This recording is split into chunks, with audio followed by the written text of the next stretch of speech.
ماں باپ ظالم ہیں، ظلم ہے ان ماؤں کا جو 3 سال کے بچے کو اسکول بھیجتے، روزی ماتھے پہ لکھی ہوئی ہے، ڈگری پہ نہیں۔ آپ نے فرمایا لوگ جنت میں چلیں گے اور اویس بھی چلے گا۔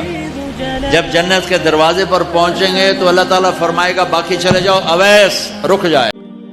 اس لیے کبھی کسی کی برائی دیکھ کر اس کی حقارت دل میں نہ لا۔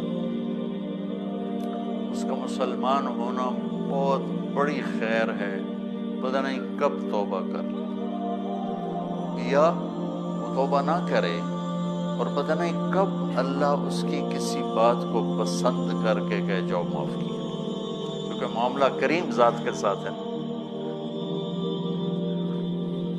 ہم نے نا اللہ تعالیٰ کو بہت غصے والا پیش کیا ہے۔ ہم نے اللہ تو بھائیو، پی آئی اے والے ہوں، جہاز اڑانے والے ہوں یا ریڑھی چلانے والے ہوں، سب کے سامنے اللہ نے ایک پیپر رکھا ہے کہ مجھے راضی کرو، مرنے سے پہلے مجھے راضی کرو۔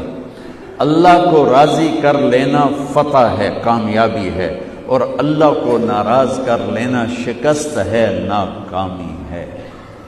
کسی قوم کا عمل غلط ہو جائے یہ بھی بہت بڑی مشکل ہے، کسی قوم کا علم غلط ہو جائے یہ تباہی و بربادی ہے۔ میری قوم کا علم غلط ہو گیا ہے، عمل تو خراب ہے ہی، علم غلط ہو گیا ہے کہ میرا دیس کہتا ہے پیسے سے سارے کام چلتے ہیں،